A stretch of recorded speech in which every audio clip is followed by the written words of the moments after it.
and what's going on? How are you doing and what is wrong? So let's discuss things.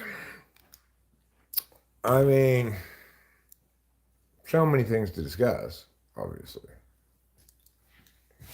For example, what's what's the deal with airline food? That's not really one of the things I wanted to discuss.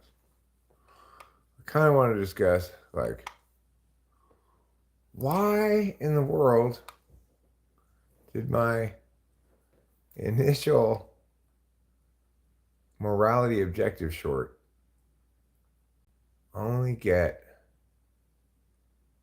8 likes and 317 views, even though it was so great? And then people disagree.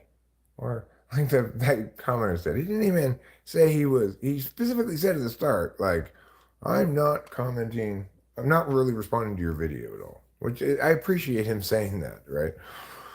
Because then otherwise I'd be like, you're not responding to what I'm saying at all. But I didn't really say much in the video. It just was tight. It was nice and tight, you know. The short, I mean, the video that I just put up a little while ago, that I think was good and explanatory. I think the short was good too, but I get that the short didn't do much explaining because it was only like 30 seconds long. But hopefully it's explained adequately in the video I uploaded a second ago. Not that long ago. Will they? I mean, what's the percentage of people that are possibly TI polar or TI backstack? What's the difference between TI polar and TI No, backstack? but like, what are the chances? Like, The person is? yeah, because that kind of video with so much NITI might like not appeal to. I don't know why it's only got 12 views, honestly. Oh well, that's fine. That's a long form video. I expect that to get views short, and Oh, like okay. and slowly, right? I'm not worried about that one. What I was saying is, who in the world could have disliked that? 2 dislikes and 8 thumbs up on that nice short. Oh, Who in the world? How in the world to I have seven know. That's dislikes on weird. best anime no one's heard of? It's a one. It's got 5 comments, which is a lot of comments for a short. Um,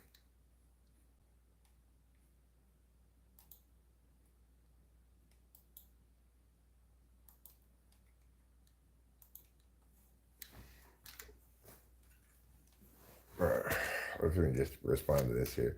No problem at all. No problem at all.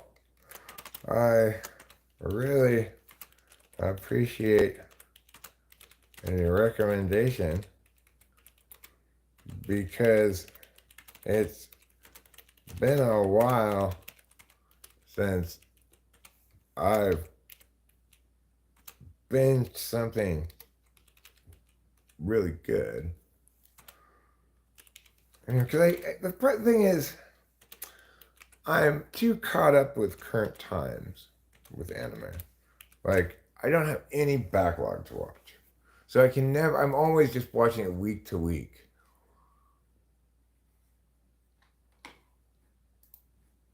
You know.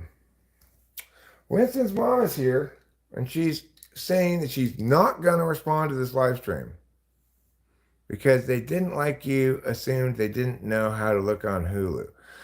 Well, okay, I didn't phrase it quite right. What I meant to say was you wouldn't think to look for anime on Hulu because there's, you know, you got Crunchyroll, you used to have Funimation, and then as a sort of a secondary level of some anime production, you've got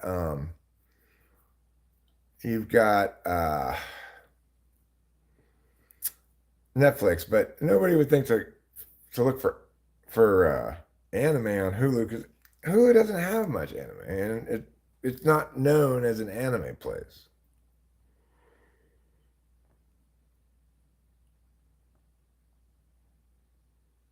It'll tell you why.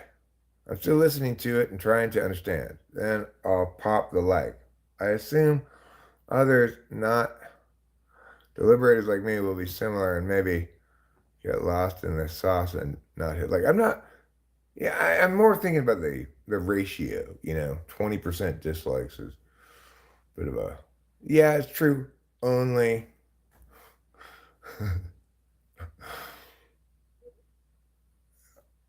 I'll tell you why not. It'll. I'll tell you. Oh yeah, okay, I got you. Maybe that's the case. They don't like to be told that they don't know how to look on Hulu. But what I meant is that anybody who's an anime fan wouldn't think to look on Hulu for anime because they have almost none of it. Whatever they have is like used up leftovers that have already been on like three different streaming services.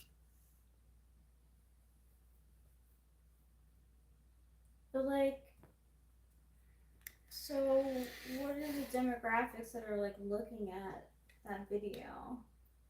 I mean, I'm assuming it's anime fans because of the title that says "Best Anime No One's Heard of." It might just be babies. It could be that people who have heard of it are like, "What do you mean no one's heard of that? I've heard of that. You promised that I wouldn't have heard of it. I can get that. That's fair." If that's the dislike of the people who've heard of it, then I totally think that's fair and just and Or righteous that of you're, them. saying that like they're not looking.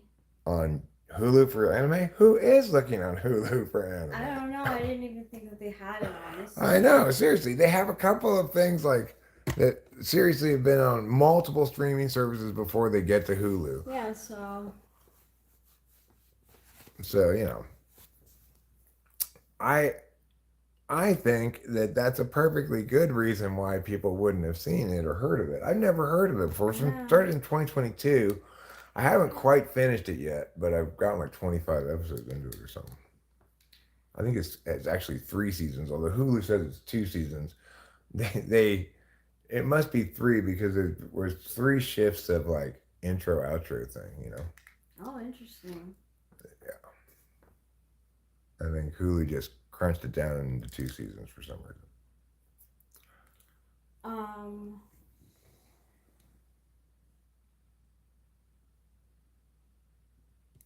I think they are reactive people who are hitting the thumbs down. I also think you're right in that it's what'd you say? The people who have heard of it, they have a legitimate reason to dislike it because I'm there promising they've not heard of this.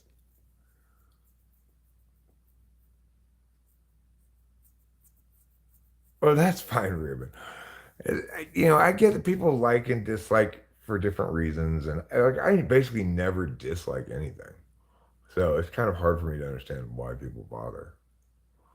And it's like if I dislike it, I'm too busy changing to something else to bother disliking it. I don't know. Like only Eric is the only like create content creator that I know that doesn't say hit the button or uh, subscribe. Like they're all trained to kind of do that. Everybody's at least a little bit better at YouTube than me. Is what she's That's basically definitely saying. not what I'm saying. No, I know, baby. I'm just joking. Uh, No, but it is like I don't always like because I can't. I think about how many likes I must have. Like it's crazy. It must be a crazy amount. So I stopped. Like only if I actually really like the video do I like it. No. yeah. And even then, I'm probably likely to require a call to action to actually remember to like it. Hmm. Yeah.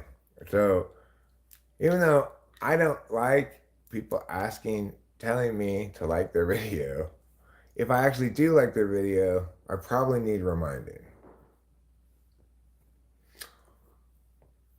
Unless it's something that just like, oh my God, what is that video? It's so wonderful. Then I have to push the like button, of course. But I had to share all the songs that we were like coming up with yesterday with my dad. Like, uh, Tropicalia by Beck. I was like, he has to hear that. It's just so good. And then like, yeah, Situation, which I'm sure he knew.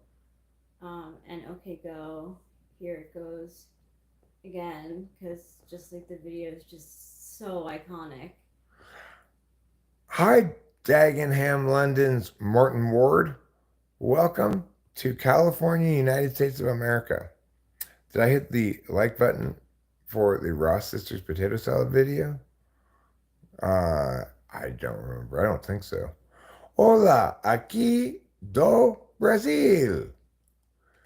Hola, Brasil. Me llamo es Eric. I don't speak Portuguese, I'm sorry. I only speak Spanish. And really, I only speak Spanglish. Rachel, do you speak any Portuguese? I do not. Sorry, Brazil. Unfortunately, you were Portugal's colony. So now it's just like you and Portugal, stuck with Portuguese. When everybody else is switching to Spanish. Yeah, she's a beauty, all right. That's my beautiful wife, Rachel. Thank you. Hi, everyone. Abraham Villafana, I don't want to oil up, okay? Then I'd be all oily. Yeah. I mean, you had Vaseline in your hair for like a little while and you couldn't stand it. Right. I wanted my hair to be flatter, you know. Yeah. On that, I was on mushrooms, so you know, one decides things on mushrooms, and things happen. Hi, worldview. Things definitely happen when you think of things and you're on mushrooms. Mm-hmm. And Temporal Teleporter says, I just find it annoying. I've seen multiple live streams where the only thing the creator said was subscribe the entire time. Oh, that's terrible. Like, subscribe, like, subscribe, like, subscribe. Like, who's gonna watch that? No. Nobody wants to watch somebody just like, it's like watching a pledge drive on PBS. Nobody wants to watch your damn pledge drive, okay? I don't want to give you any money, public broadcasting system. If you're so public, why do you need my money? Public things are supposed to be paid for by the government, not the public. I definitely used to watch them with my grandma La Pelosa. Pledge drives? Yeah. Did you always want to call in and give them money or something? Did you Well, think like I was a kid, so like there was one they like had a thing with Sesame Street, and it was like a baby Ernie or something. Well, yeah, the giveaway gifts. Yeah. If you pledge gifts. today Yeah. at this rate, you can get a free baby Ernie doll. Yeah, so it like it got me. Like I was little watching it. I'm not even sure if my brother was born, so I might have been 5,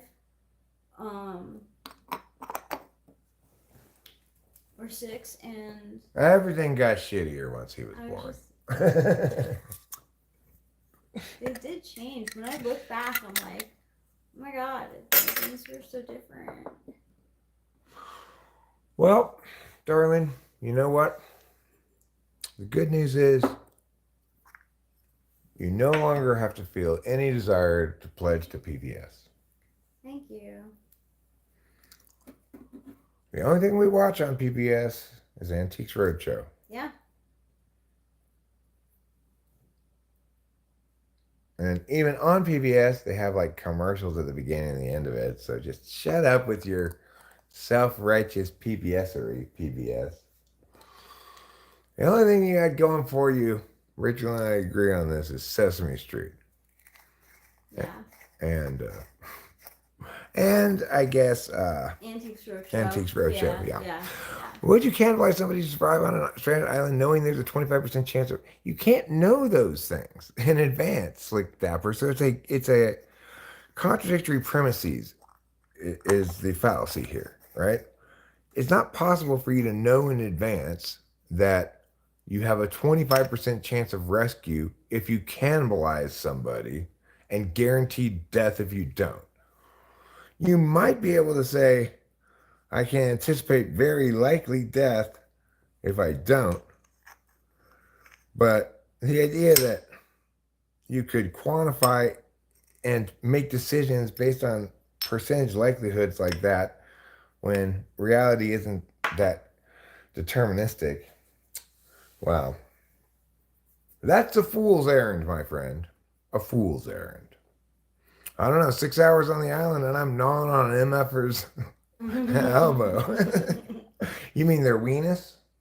You wanna gnaw on their weenus? That's what this is called, you know. This thing right here, this flap of skin, is called the weenus. Ford Van loves Trump. Well, good for you, Ford Van. Let's not spam about it, please. I like to have the. Bong rip? Yeah. Go for it, lady. Thanks. You should just go for it then. Lawrence. I like your name, Lawrence. It's like Lance, but it has an R in it. Well, no, the elbow is actually the bone. This part of skin here is called the weenus. Fuck yeah, America, today. Well, good job, Lawrence. You're a real pro-American patriot. I like our weed. I do too. Especially this one of it. We'll see how the Gorilla Glue comes out. We should walk out there and look at him. It's really looking frosty. That's nice. Yeah, it is. So, I'm not Bryan Cranston. I've heard that comparison before, but the only conceivable reason why people make that comparison is that Bryan Cranston and I both are going bald, and at the end of Breaking Bad, he had a beard. Other than that, we don't look anything alike. And we're the same age, I mean. Like, I'm Asian, he's white. I'm a woman, he's a man. I have 8 legs, he has 2. Because I'm a spider. We both have resonant, crispy voices. Thanks. Oh, like, what is that line that he says from? That he's like known for, like, hey Jesse, let's cook or something. Maybe. Hey Jesse, let's cook. Actually, You sound more like him. I don't think my voice sounds very much like him when I use a lot of vocal fry.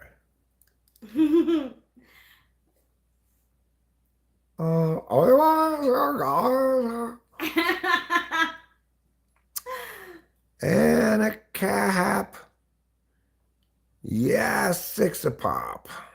Bob. How did I sleep? I slept pretty well. I mean, I didn't sleep very well, but after I rested a lot of time, like after I lay there for a lot of time, finally did fall asleep and, got some rest.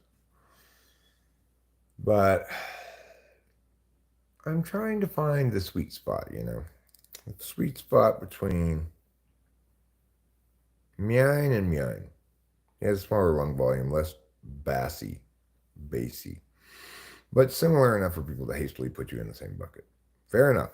That's the best kind of bucket pudding of all. Hasty and ill-conceived.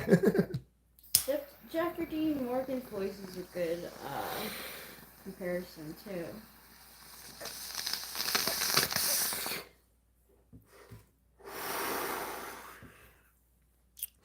Actually, I don't like my voice very much like Jeffrey Dean Morgan's. If I actually spoke like that, probably people would say, can you not do that all the time? I don't know. Do you think? Maybe. They'd say, you don't need to go change your pitch like on every word. I'm guessing they say that. But I'm not them. So what do I know? I am not they.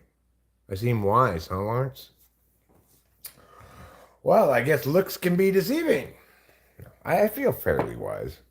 I mean, I feel more correct than wise. Wisdom seems to imply making good decisions for your own interests, whereas I seem to be more correct than I am effective, efficient, or self benefiting.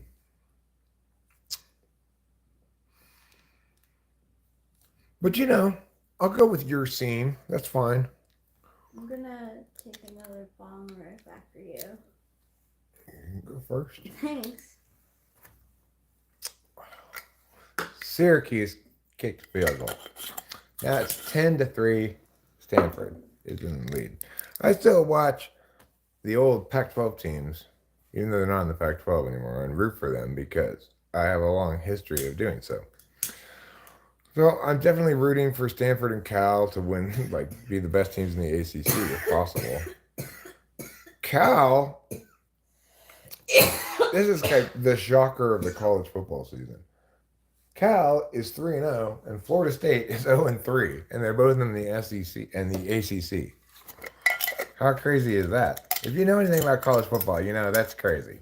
The sturdy Golden Bears are not very sturdy, and Florida State was preseason. I mean, they made the playoff last year. Who are the sturdy bears? Sturdy Golden Bears are UC Berkeley. Cal. Oh yeah, the Golden Bears. That's your mom and I had the same college mascots.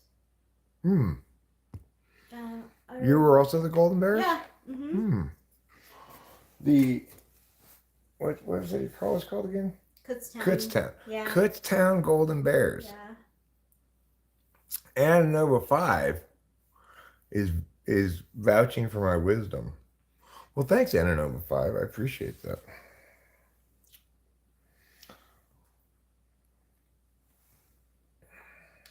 It's like people don't like to have things explained to them. That's the bottom line. And that my first short about why morality is objective or subjective, and then people say the guy comes in and says like, so here's my opinion about it. Look, I'm not making this video to open the floor for discussion about the subject. I'm explaining to you what the single correct answer is. It's not the question. It's not still an open question. Just because other people can't understand the answer doesn't mean it's not an open question. It doesn't mean it's an open question. I come here to see Eric in shorts live, but he's never wearing shorts. I do sometimes wear shorts. Yeah, you do. Padawan Rangebender says, Eric, loved your ISFJ video from yesterday. Have you ever asked your dad the PT polar question?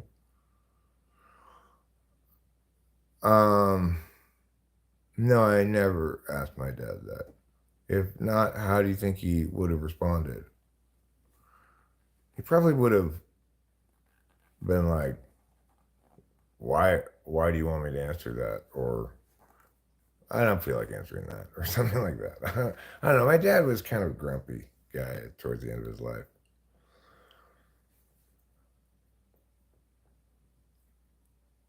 A great call last night, Winston's mom. What does that mean? What call on what? Like, or you mean a phone call maybe? I thought you meant like good call on the let's not go to Taco Bell because they're under renovation or something. I thought you meant like that kind of call. Is Ruben R still there? Is Ruben R still there? Nobody knows. Okay. I'm gonna say probably not because he hasn't said anything in a while. He's usually pretty talky. Oh, he is here. Cool. So Ruben R, I looked up like I was interested in David Kiersey's golden pairs because the most known like golden pair is ENFP INTJ. So I asked ChatGPT what David Kiersey's golden pair was for INFP, and it said ENFJ. I can send you the conversation if you'd like. Well, he's right about ENTP, INFJ. So. Yeah. I asked what it was for INFJ too, and it said ENTP. Cool, I will. I will. Do it right now. I'll send it to both of you. I thought it was pretty cool. I was like, oh, really? Yeah, I have to let Acacia and Ruben know.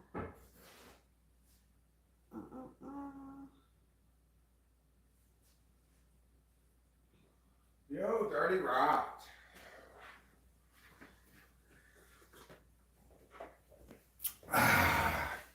Okay, well, I'm back and I've gotten some coffee.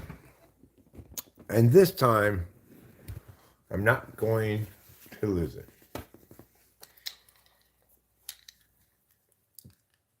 I want to know my letters. I don't know what your letters are. Temporal teleporter, you tell me what your letters are. Would you like your first letter to be E or I? Pick a letter, E or I. Then, after you pick your first letter of E or I, hello, WDH.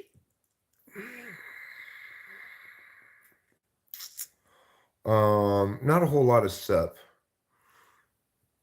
OpenAI O1 has been amazing. They added deliberation where it takes a bit and changes questions to itself before providing an output. Huh.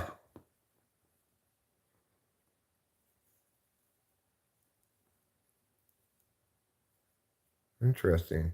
Well, maybe I should try that one instead of Gemini. GYTP.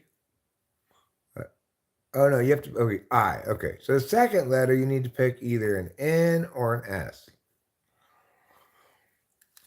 Okay, pick your second letter as N or S. I have a guess. You have a guess for temporal teleporter? Oh, yeah. Are we... No, temporal teleporter is saying he wants to know what his letters are. Oh. Okay, so after you choose your second one, like let's say you picked S, it'd be IS, right? Then the third letters you have to choose between are T and F. And then the last letters you have to choose between are J and P. Rachel, did you partake in any creative endeavors in your short existence? Yes. I always took art classes, and I used to go to the museums a lot. It is true that you've only been alive for 6 months. Yeah, I've seen a lot though. I've been very creative, yeah, since I've It's been an action-packed 6 months for her.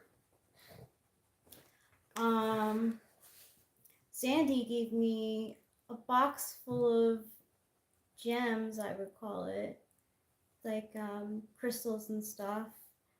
And I have to set that, like I'm gonna make like a little like area on my desk, like with all the stones, the crystals. She's gonna call it the Crystal Stone Zone. She's gonna throw wild kegers. Such good information. Will you please marry me so I can get my green card? No, I'm already married. And I don't want any Nigerian neighbors. Okay, so you're an ISTJ. There you go. Now, what is an ISTJ? An ISTJ is the same type as my friend Cameron. So if you watch a video with him in it, there are such videos. And you're like, oh my God, I am so totally that guy. then in fact you are an ISTJ. Maybe. Who knows? I wouldn't know unless I typed you. I don't feel like typing you because that's boring. I mean, it's not that bad when I have official typing sessions, like somebody pays me and I show up for an hour and type them. That's fine. But I can't even conceive of doing it just sort of casually anymore. I mean, when you did guess, like for me, through the chat, you said possibility of one of two. Of two.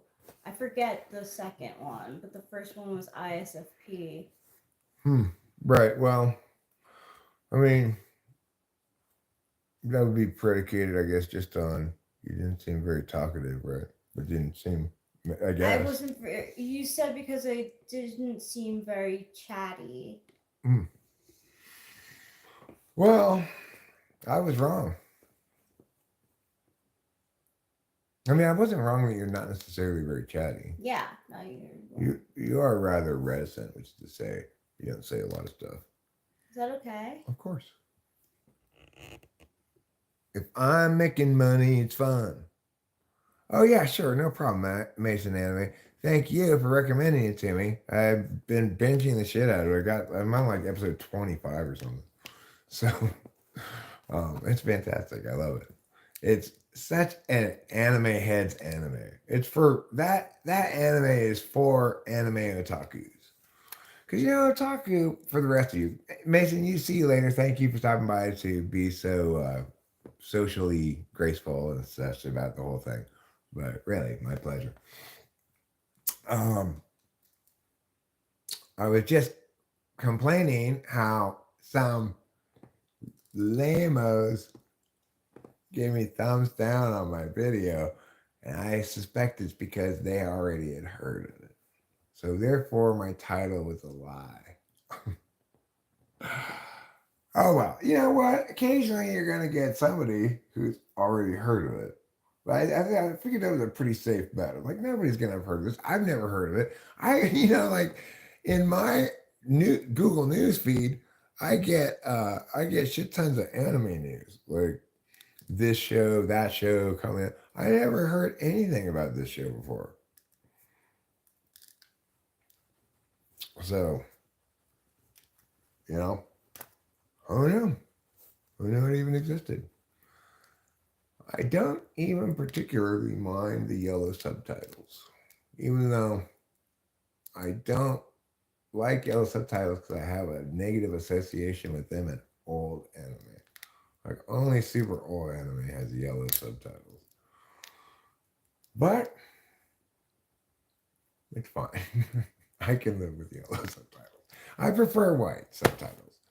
I'm not racist. I just think you can see them better. Okay? Or they just seem to be less.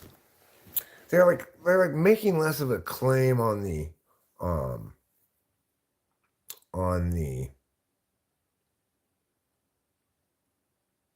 territory. I don't know. I lost my train of thought. Just be yourself, Eric. There's no such thing as bad publicity.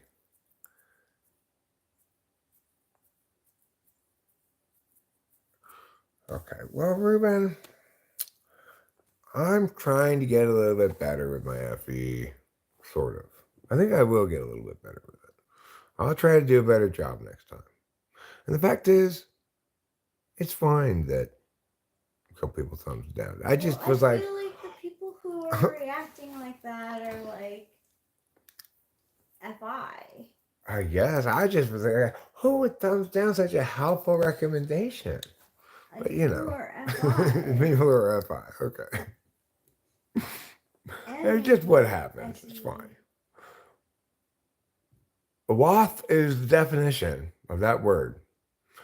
Well, I don't know. I've never seen. I don't think that's a word actually. NEGER. I don't think so. Never heard it. Aww. Thanks, Brism McPot. Yeah, thanks, Brism McPot. What a swell fellow you are. I have Ananova Antonio uses the MBTI car model. lot of people use various analogies and or sometimes just metaphors, but usually they're analogies. There's supposed to be an analog, right, for each thing. But I don't mean to be all pedantic and I just can't help it. Sometimes I just can't help it. I just be pedantic. I would call that an analogy, though, not a model. I'm sorry. I just have to say it. I just couldn't stop myself. Eric has been in the game as long as personality hacker. You got to be hard to make it in this rap game. Well, you don't really. The thing is, it's not like I'm really making that many cognitive function videos at all. Or I do talk about it on streams. When I do make and upload videos or shorts, they're basically never about cognitive functions. And the reason is because, I've just got, like, this thing happened the other day. Somebody sent me an email. In fact, I think I have it marked unread so that I could look at it again. And what he had done was a great deal of work sort of organizing and presenting concepts, a lot of like nicely done maybe I gotta have to show it to you, I guess. I can't just describe it adequately. But the problem is, it's like he didn't really, I guess, know much about me until very recently. And so all of his things are about C.S. Joseph's stuff. And he obviously doesn't know that I have any history with C.S. Joseph because he sent it to me like, hey, I see you're a typology person. Like as though I was just gonna be, oh wow, this is wonderful work. It is wonderful work, but it's all wasted effort because he's compiling information about ideas that are wrong. How sad is that? Very sad. I feel like if you can't really type yourself, then it's really hard to type other people. Most importantly, if you can't answer questions that satisfy, that actually answer the question and explain things adequately, then you should not think that you yourself understand them. And that's exactly the situation with C.S. Joseph. Mm. He cannot or will not, doesn't matter which, answer questions adequately with adequate answers about why he believes what he believes. So, accordingly, no one should listen to him.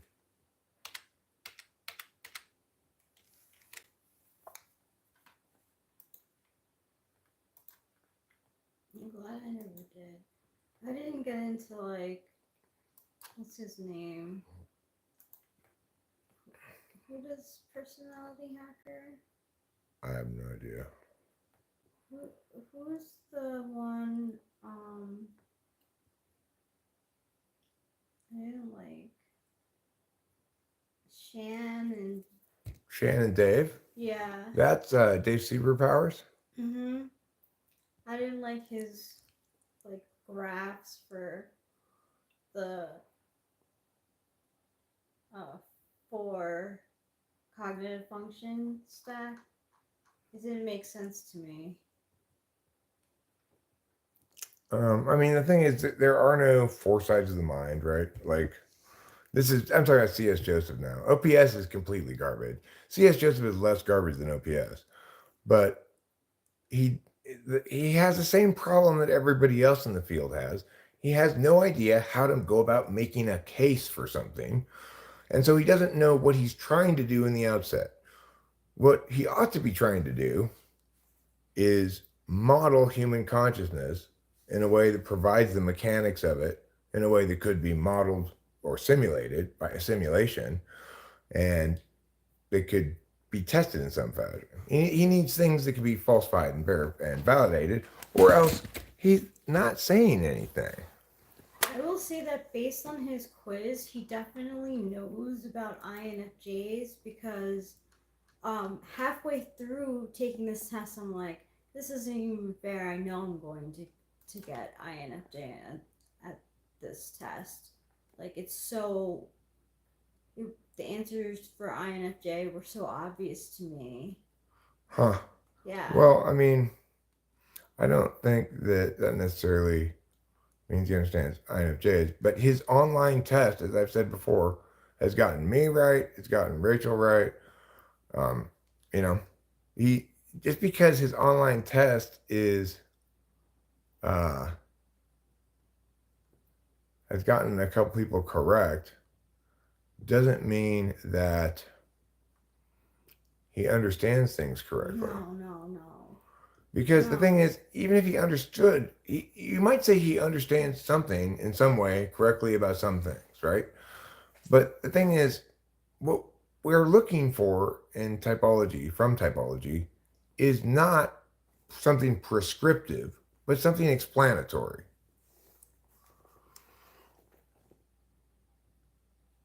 Eric, do you find ENTPs to be rigid? I know they are open to many possibilities, but only their ideas. When challenging their rigid TITE frameworks, they won't entertain other perspectives like INTP. No, I mean, I certainly will entertain plenty of other perspectives, right? And the thing is, I have entertained every conceivable perspective about everything that matters as a debate coach. Cognitive functions is a separate thing. Cognitive functions is unique. Like, I can't think of anything else in the world where there's this swamp of varying people's just creative project of making up some bullshit, right? But there's actually somewhere in there, in that huge mass of bullshit, a nugget of truth that's hugely significant in terms of understanding everything, right? Just to remind people, if you're listening to C.S. Joseph, you're listening to a guy who condones bullying of certain types, even young kids who look up to him, however misguided. You're listening to a guy who also got me a channel strike for bullying him. Even though I just call him bullshit on his bullshit, you know.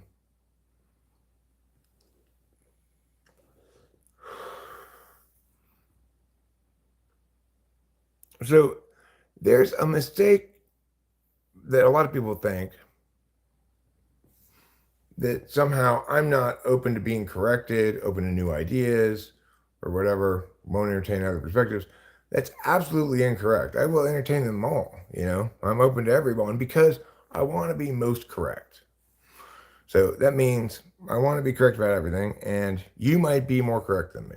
So I want to hear your perspective. The problem is that that people think that because that being open to hearing everyone's perspective means being influenced by their perspective. I'm not trying to grok what you're trying to express, right? I'm critiquing what you say.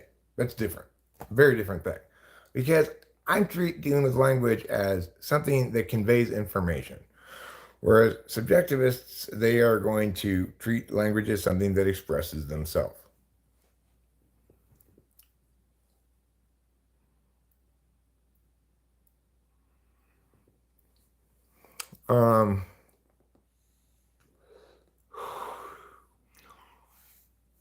Okay. Well, I mean, that's great. And an over five, you know, there's certainly plenty of room in our understandings um, for various kinds of analogies and metaphors that help us to understand what's going on for our own purposes better, right? But if you're going to trust a source or an authority on the subject, right? You want to make sure that while you might not want to have to deal with, you know, you just want to drive the car. You don't want to know how the engine works, you know, right? But you want to make sure that the person you're listening to about what's wrong with your car, which is not what we talk about with typology, right? We instead say, what kind of driver are you? But you want to make sure the person who you're consulting about your car actually understands the mechanics of the engine, not just has in their own head various metaphors. Well, basically, an internal combustion engine is like an Easter bunny. It's got a basket, it's got ears, and it's got eggs. Now, the baskets are the part that you sit in, and the eggs, those are the exhausts that come out the back. Okay, well, that's all well and good, but you don't want to be hearing that from a car mechanic, right?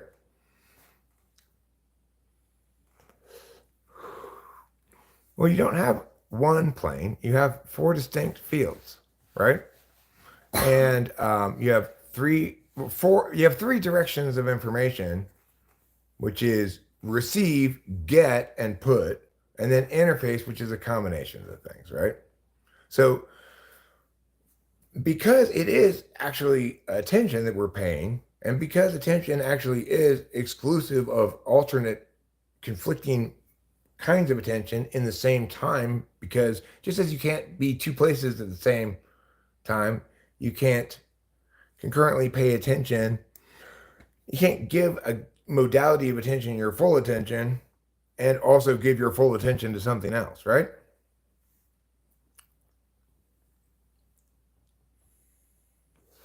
Who's they?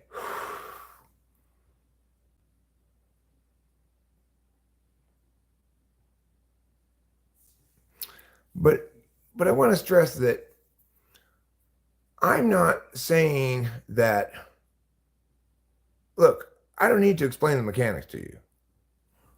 So you don't need to understand that part. I'm not trying to say that at all. I'm saying C.S. Joseph does not understand that part. And even if he's got like some super Fonzie moves where he knows a few tricks that tend to fix cars out of the blue for some reason, he's trying to fix them. He's not explaining how they are. Not correctly.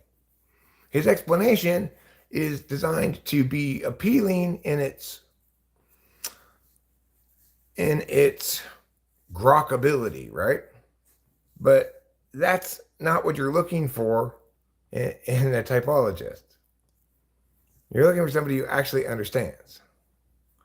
I'm going to bring this up because I care less about what everyone is saying. Eric, I think you are the dawn of the cognitive game. No one is better. My framework is based on your theory. Thanks. Why is this the wrong time to bring that up? I'm not suggesting it's necessarily the right time. I'm just kind of curious why you think it would be the wrong time. For simulation, how do you juggle multiple subjectivities uniformly? So you have four different fields. You have three different kinds of directionalities of information, plus interface, which is you have two different kinds of systems, dynamic and static, But this stuff, there's a document that's actually pretty clean.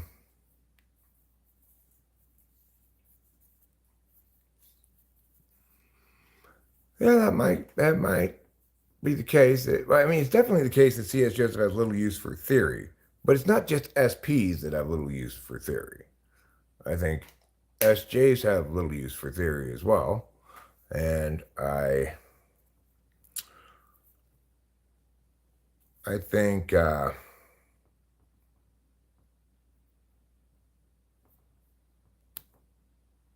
it's probably the case that ENTJs at least have little use for theory as well, because TE-DOM has as the absolute value the efficacy, really the efficiency, not efficacy, but there needs to be some sort of competition here, some best model wins. Right. Well, there's not even anything of the sort, because it's not the case that anybody else has made a case. To make a case is to say, to establish some basic things at framework level first. You have to do framework to make a case. Other people have done a lot of casework, but no framework. They've not explained what they're trying to do adequately. They don't understand what one has to do to substantiate something. They don't understand they don't know how to think intellectually rigorously in a creative fashion. They just don't know how to do it. So there's not even, it wouldn't even be a competition between, it would be like, I brought the correct answer and everybody else has brought dioramas of the missions in California.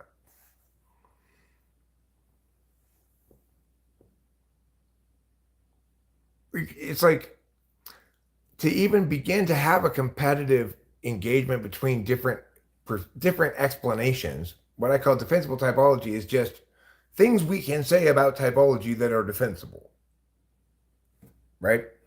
Nobody else even is making the claim that they're doing that. So how could I possibly compete with them?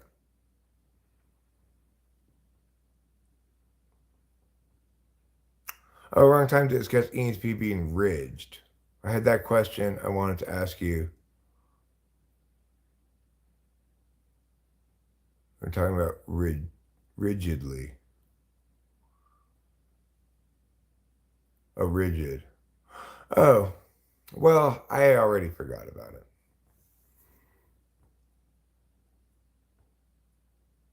But you're going to get pushback on the rigidity thing every time from any time for me anyway, because the thing is,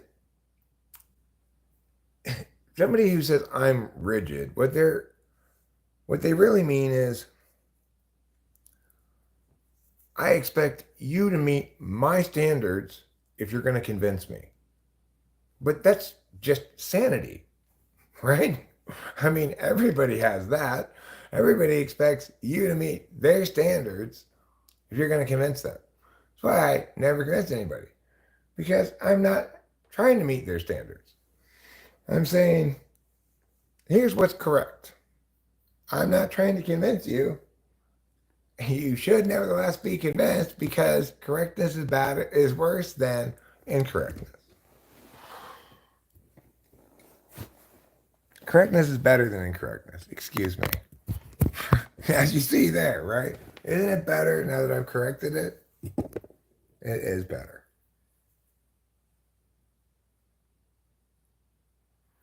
We demand rigidly defined areas of doubt and uncertainty.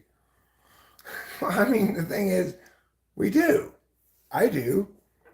Like, if we don't recognize the scope and scale of what we actually don't know versus what we actually do know versus what there's some ambiguity about, then can we even begin making any statements at all? We haven't done the prerequisite work necessary to have opinions about things. But I don't know. You know, everybody's a little different. I'm not interested in correcting people except on matters that are appropriately adjudicated by quote unquote black and white thinking. There are plenty of things that is not appropriate for. But explanations are not among the things that should be considered equally valid, no matter, because, you know, everyone's explanation for why we have different seasons of the year is equally valid. You know, those people believe little fairies cause the fall leaves to turn colors and bring in Jack Frost. Whereas these people believe we have the seasons because a giant snake spits venom on the earth. I mean, you know, they're not. Yes, everybody can have their own explanations for things. I'm not asking you to adopt my explanation. I'm saying acknowledge the difference between an actual explanation versus something that's not. I'm not saying agree with me. I'm just saying, regardless of whether you agree with me, I'm right. And that's just true. And I just don't want to lie, you know. I used to be more false modesty-ish, you know, but now I'm tired of that. I don't want to lie.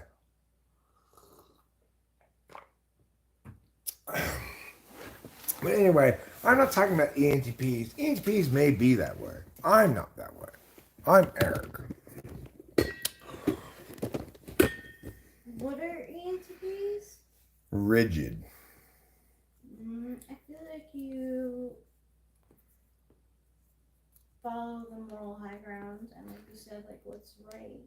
I think everybody who's an action deliberator type knows how to dig in their heels because they're not trying to interface, you know?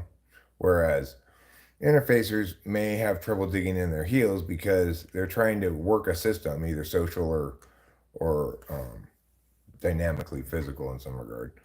Dynamically experiential, I guess I should say.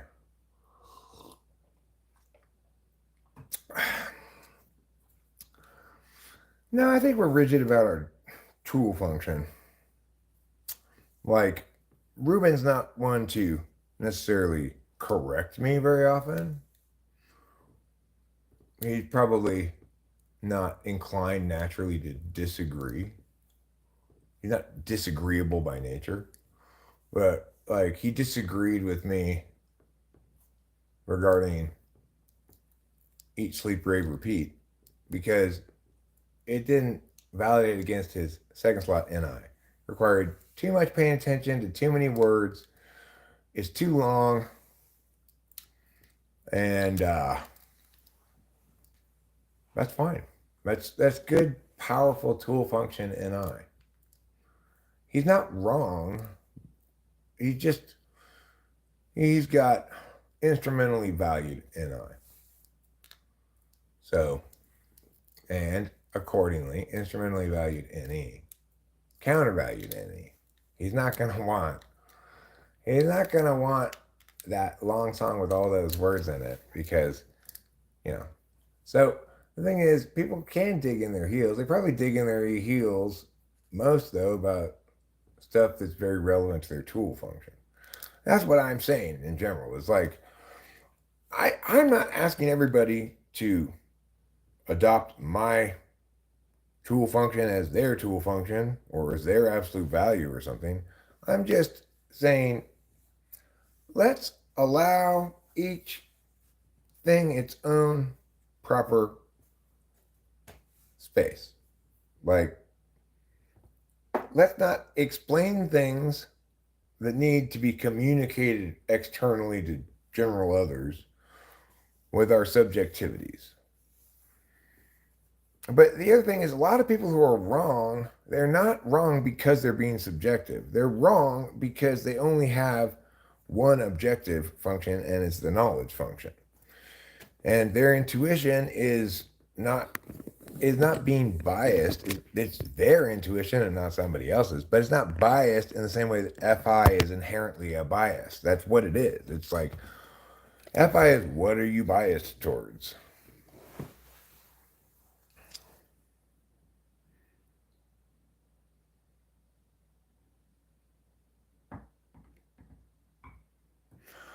No, I mean, I didn't mean to portray you as, in any regard, doormatty. I'd say I think that in person you did behave,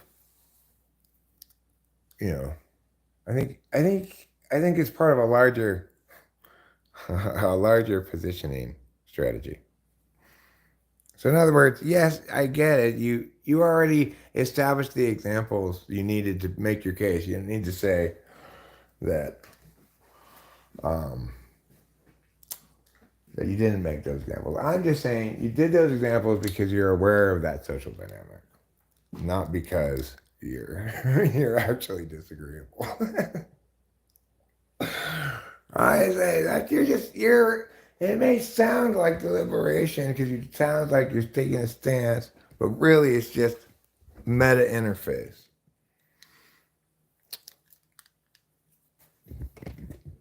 I don't think NI is all about timing because I'm like not very good with my time at all. NI is only about timing in its non-native aspect. So if you are going out hunting, knowing the moment when to the deer is at the right distance, not going to get any closer, so I'm going to shoot it now. If I shot it any sooner, it wouldn't be at its closest point.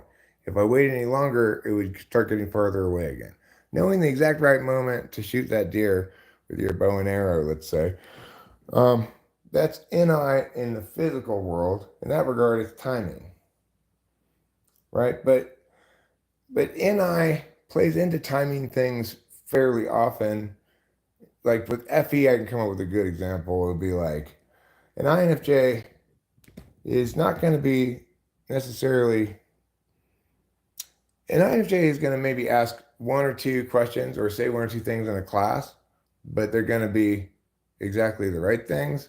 So in that regard, in terms of timing, it's like that's not really timing. It's more about knowing that one thing that stands out makes more of an impact than 10 things that are fabulous. Yeah, and I don't do that on purpose. Oh, you don't do that on purpose. I assumed INFJs did that on purpose. they just they just impress me, I guess. Naturally. Well, because you bring salience to something that gets cluttered periodically, which is my thoughts.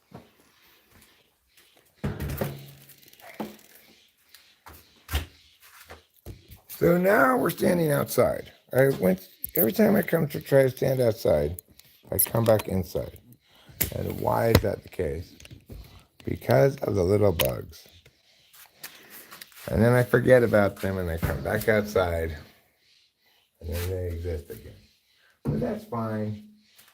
I can tolerate the little bugs for a minute or two. If in here it's not as bad as it is out there.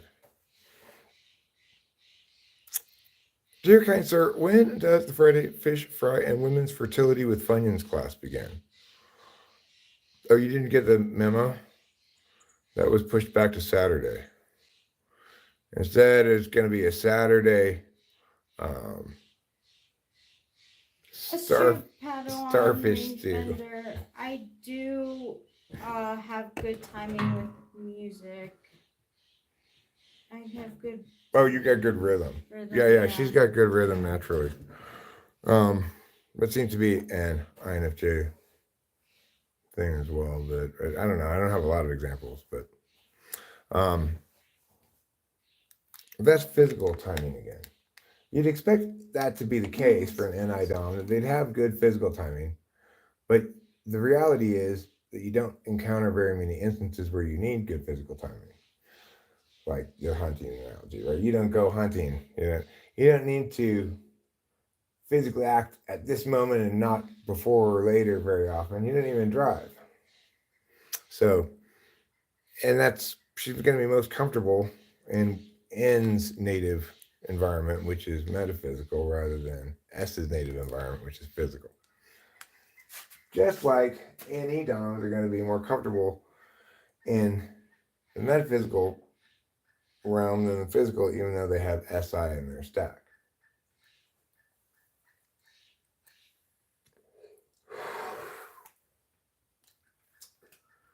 I keep meaning to tell myself to stop using the term that you use, communicative and experiential, because I think those are better terms. People understand them more, and they're more accurate. FE is more Communicative. And TE is more physical. FI is physical. TI is communicative. NI is communicative. SI is physical. NE is communicative. SE is physical. Those are your. Because people. It's one thing that's confusing about typology and cognitive functions is people think the proper way to compare things is like TE versus TI. That's not the way to do it. It is the way to do it with SE and SI. I mean, SE, no, it's not the way to do it at all. I mean, the thing is, you have to compare against action function against action function. So NE versus SE. Because those are things that, they're the same kind of function, so you can compare them. It's like, let's compare these two apples, right? This one's green and this one's red. Whereas if you try to compare NE and I, one of them's an apple and one of them's an orange. So instead, you compare NI and SI, they're both knowledge functions. You compare TI and FI, they're both deliberation functions. You compare TE and FE, they're both interface functions. But I get why it's confusing. You think, well, compare the FE versus FI, they both have F. I still do that sometimes on accident. Well, I mean, the thing is, one thing that I did is grandfather in a bunch of terms as as you should, because like that's the work that's been done before, right? But the problem is those terms aren't necessarily great. Like I don't love the distinction between perceiver and judger, uh, because it's it's not a Mm-hmm. real distinction, because TI and FI are deliberation, TE and FE are interface. All of those are judging functions. Well, why should they all be called judging functions? Only deliberation functions are judging functions.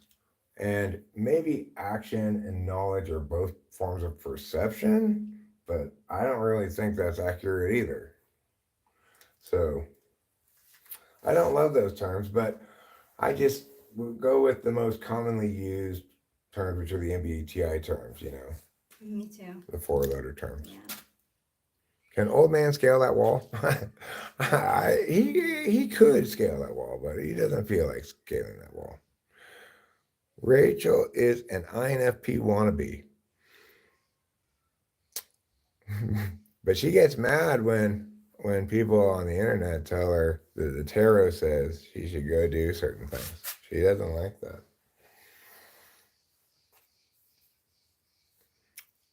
Why are there 8 functions and not 4? Because there are two kinds of fields upon which functions operate. One is communicative, that deals with low resolution data, that's symbolic languages and stuff. And the other is high resolution, which deals with experiential data. And so you have an action function that's native to experiential data, and an action function that's native to communicative data. And to be clear, one of the suggestions that I didn't like was saying to find like something outside of the relationship because we're too enmeshed, and I didn't like it. Well, I don't like that either. Can you imagine if you tried following that advice, even though neither you nor I liked it? That would be taking tarot way too seriously. You're right, Ruben R. I'm just not quite sure. What I'm saying is, I'm not quite sure what perception means. Like what qualifies as perceiving? Is that just receiving? Why is speaking not SE because you are moving your mouth to make mechanical vibrations? Well, that's why I'm moving away from the word physical and metaphysical. It's communicative versus experiential. Speaking is not SE because it's communicative. In other words, it deals with low resolution data rather than high resolution data. Low resolution data, things like words, they can, and they're maximally experienced as low resolution data when you pay attention via TI, which says every word must have a specific meaning, or what's being said isn't really anything specific.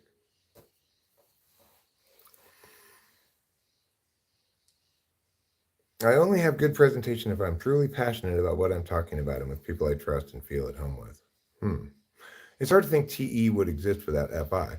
Well, right. And the reason we have these axes is because in order to consider in order to be an effective goal person, you have to both know what you want and how to get there. So FI and TE. Just like to um, be an effective deliberator, you have to not just To be an effective communicator, you have to not just be deliberatively stout, but you have to be socially graceful as well, socially concerned with other people's feelings, not your own.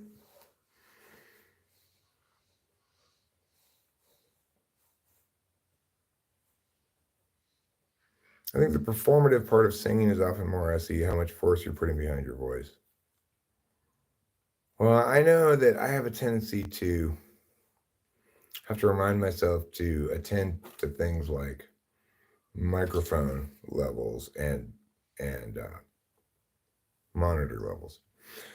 So I'll want the thing that they're hearing in the room might be the perfect mix, but I I want to hear a little bit more of my vocals probably, or else I'm gonna, because I don't want to have to try to deal with the dynamics by singing louder and softer. Rather, I want the microphone to enable the dynamics to be managed like, I guess, just softer. You know, I can sing a little softer, but I don't have to try to project to get the levels in my ears that I want to get. So I need to tell the guy to turn up my vocals in the monitors. I never remember to tell him because SE8 slot is super unconscious.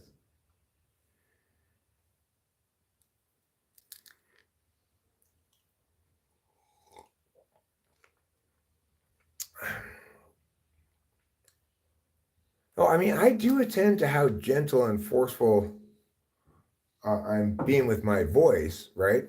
But I need it to, like, if there's not enough vocals in the monitor, then I have to try harder to to get. I have to project more. I have to strain my voice more, basically, in order to get the dynamism I want to hear. What does a robot do after a one night stand? He nuts and bolts. Just say at the end of a one night stand. Yeah.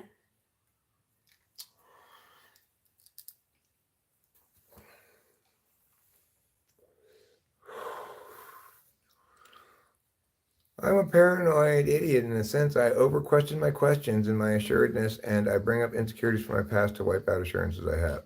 Maybe you just need to be on antidepressants. Who knows? Yes, better, best.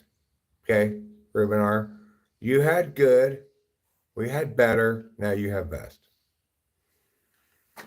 I mean, I'll tell you that because it's like I recently started taking them, and even when I was just taking Rachel's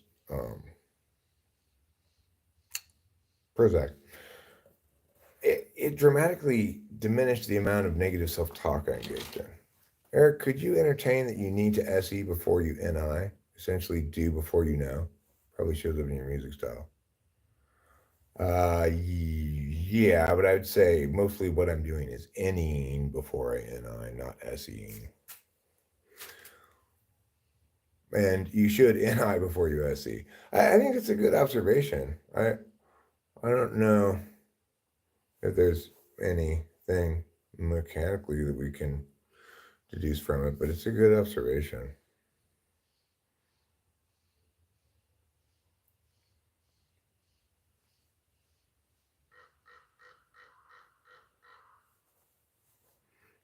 You're too smart for antidepressants. You're too aware of them. I like being me. Well, I just like being not. I just like not hating myself, which is what I, what I feel like, sort of, I guess, or what I say to myself anyway. Um, what I have been saying a lot. So I like the fact that because I'm not trying to measure how if I feel differently, that I can be pretty confident that in fact the problem's being fixed because I see a reduction in negative self-talk. But we'll have to see how that plays out as the month progresses. Unk, you look like Necro the Butcher pro wrestler. I don't know who that is, but I'll take your word for it. I'm not a pro wrestler myself. I'm not even an amateur wrestler.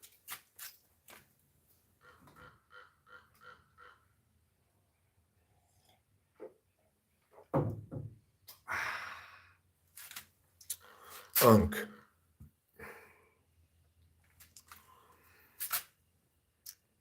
And it will resolve itself when the time comes as it should.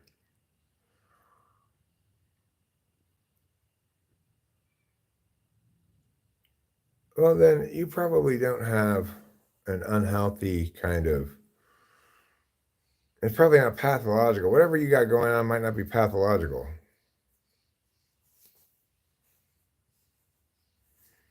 Eric, can you say something in your mind but not out loud so I can engage metaphysically?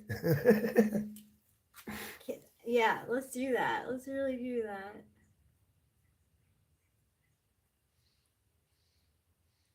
There.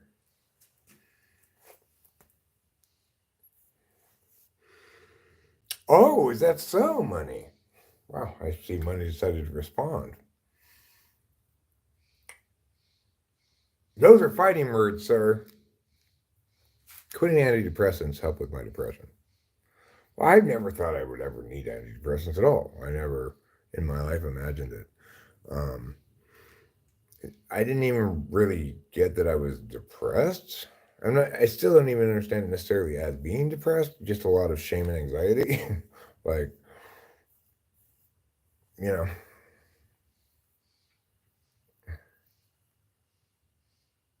On the nose, not money, but could be on the money this time because that's who's on the nose.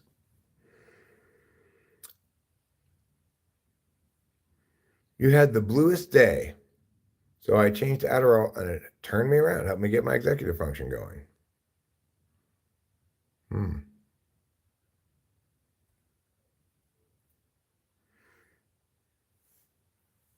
No, Padawan, right? No, Padawan.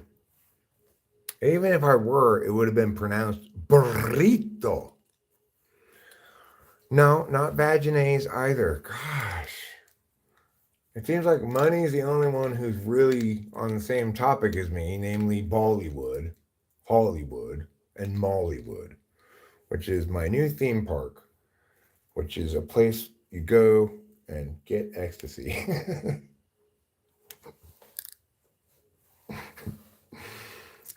Executive function disorders refer to people who have trouble completing tasks. Smalleywood.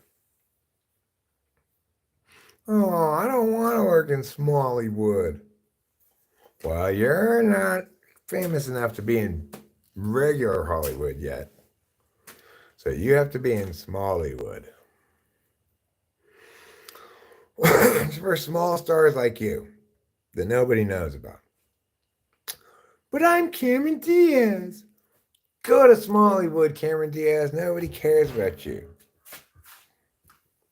After all, you may have slept with Sofia Coppola's ex-husband while she was still married to him. So Cameron Diaz, I got my eye on you. You better watch your step, lady. Thank you. I'm glad to see we're all on the same page here.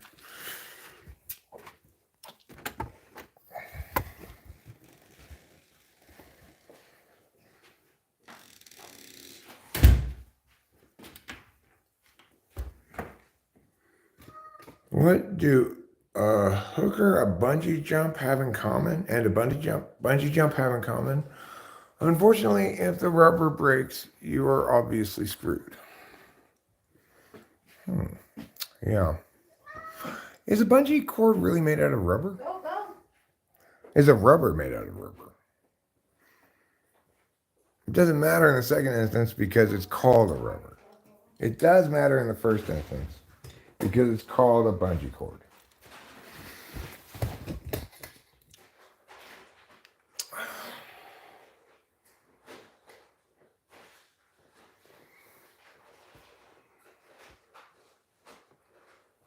That's because he didn't tell her he loved her in the morning. Instant hall pass awarded. Huh. Interesting. Didn't know it worked that way.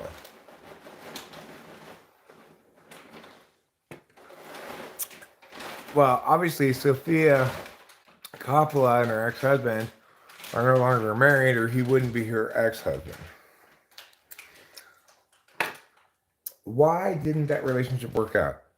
Could it be because he was busy gallivanting around Japan while she was languishing in a hotel room? Maybe. Maybe it could be that. Maybe it could be because her husband banged Cameron Diaz. Maybe. Who knows? Yeah. One never knows. Allegedly.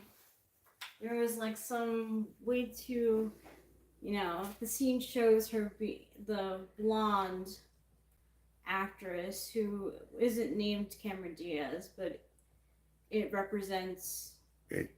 Yeah. It's meant to be her. Yeah, it's meant to be her. Gets a little bit too friendly with. What's the husband's name? Let's just say Dawn. Dawn. Is it like this? Yeah. I picture Cameron Diaz doing this, like, oh, Dawn, you're hilarious. Yes, it was like that. It was very much like that. And Cameron, Scarlett Johansson's character kind of looks and is like, what the fuck, dog? yeah.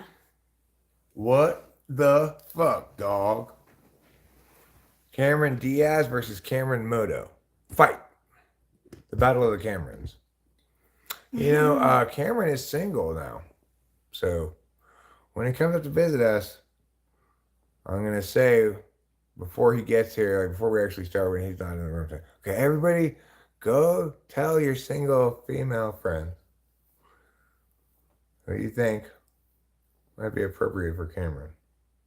Come watch the stream because he's single, Yeah. Cameron Moto would instantly KO Cameron Diaz with a missile kick to the sternum, huh? You mean a cunt punt? That's not your sternum. Where is your sternum? No, is that your sternum? Yeah. Kind of. No, that's your pubic bone. Where is your sternum? Ruben, tell me where my sternum is. Me too. Can you point to my sternum, please, Ruben R? I'm the happiest sad guy in this room. Why are you the happiest sad guy? Is it because everybody else is a happy guy? Or is it because, do we have some sad happy guys?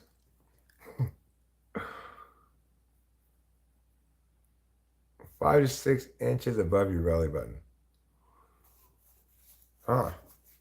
So like your solar plexus kind of? Yeah. Your solar plexus. If you get hit in the solar plexus, you could lose all of your air.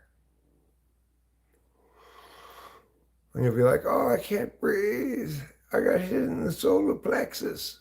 That's what we taught each other, the children taught each other this fact, But if you're ever in a fight, if you hit somebody in the solar plexus, then they lose all their air. But it's actually true if you get knocked there hard that you like lose all your air.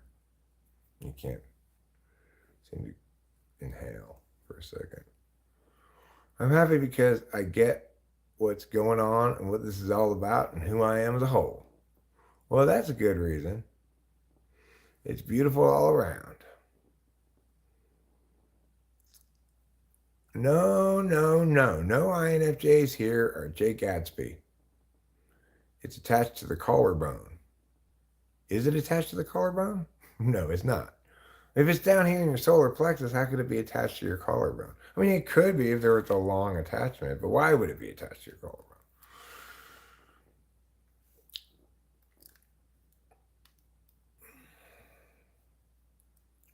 I'll tell you what is attached to my collarbone. My neck. Right here is the boundary between collarbone and neck. You can maybe see it, right? This is my collarbone. Is this showing too much skin? Ooh la la. Hey, collarbone fans. I'm showing some collarbone today. Oh, you like that collarbone, don't you? And you like this thing, this tendon, whatever tendon it is. Who here is a fan of tendons? Who wants to see my anterior cruciate ligament? Put on a happy face, Joker. Well, Joker should not have put on a happy face because he got all super crazy. Started, pew, pew, pew. Life is beautiful and sad and exciting and enraging and hopeful and hopeless and other platitudes.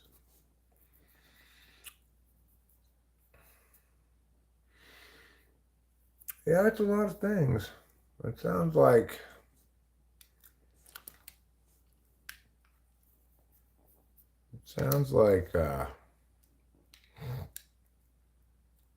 Lao Tzu has gotten into your platitude book. The most beautiful life is also the ugliest. But I get what you mean, Show Media. I was obsessed with that novel for a while when I audio booked it 3 years ago. It's a smorgasbord.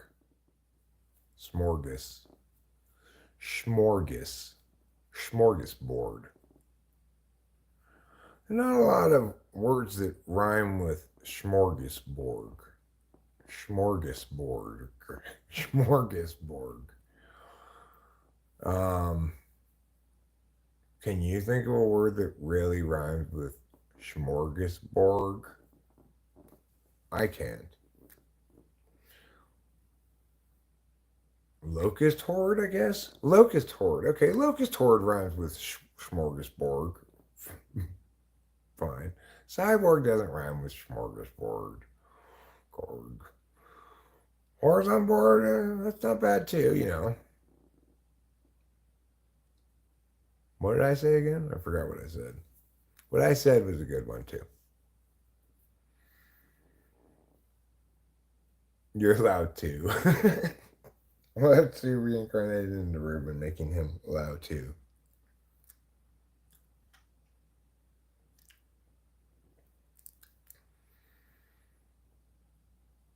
I was upset by how upsetting and unfair it showed the world, but it's so smart at the same time. It encapsulated a certain period of time. In time. Namely, the Roaring Twenties.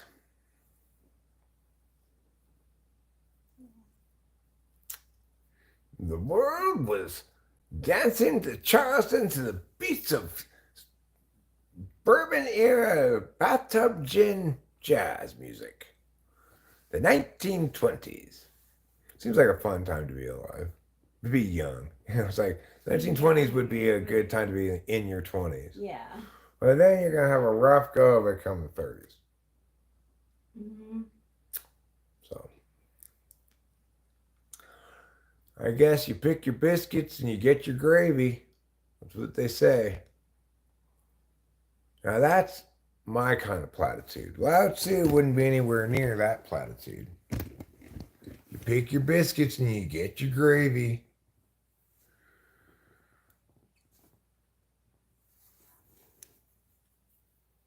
Catcher in the Rye was another one that hit my heartstrings and emotions. It's because you too have a problem with phonies. And I don't blame you. Because you know what phonies are? They're crummy. All right? I said it. Phonies are crummy. I think I should make some dinner here pretty soon.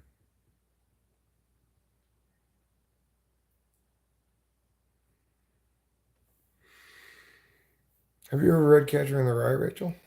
Mm-mm. I don't know if you'd like it or not. You might. It's a famous book. It is a famous book. I could audiobook it. You could.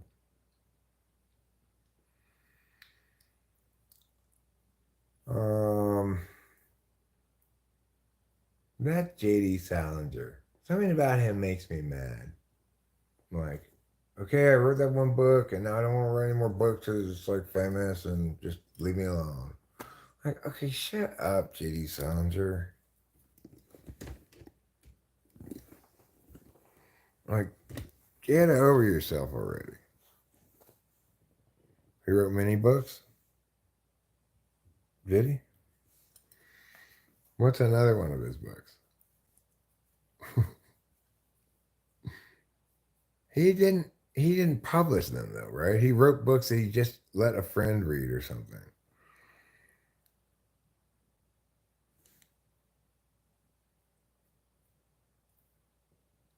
I heard someone say something like, everyone always has an ice cream cone in one hand and is also simultaneously stepping in dog shit. But you can only turn your head to look at the cone or the shit. Hmm.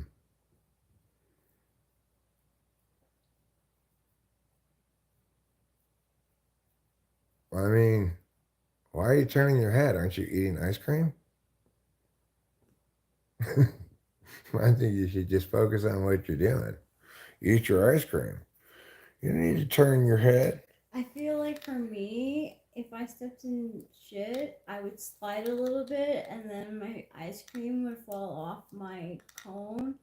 And then you'd slip I and fall. realized, no, and your face would land right in the tank. no. I'm just joking, darling.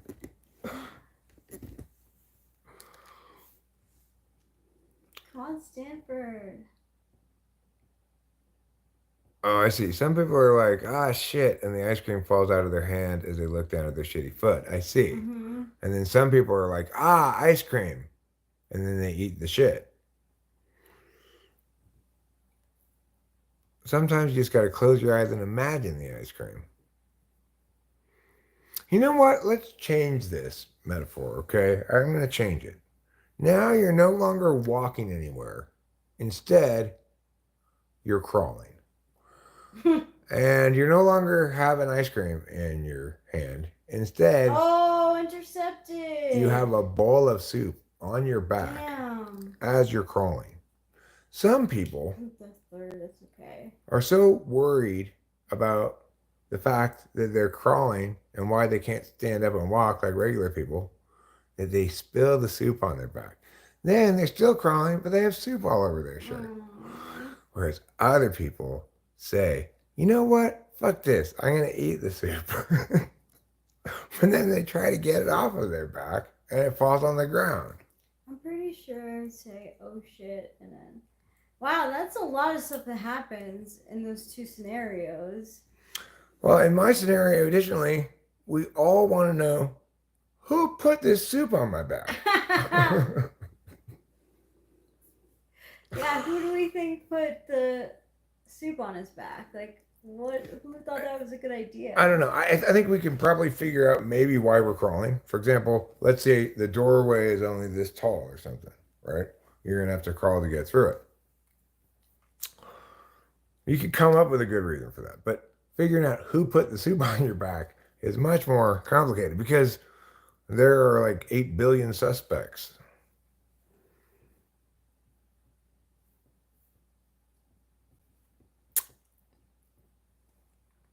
It's my soup in a box. It's my soup in a box, girl.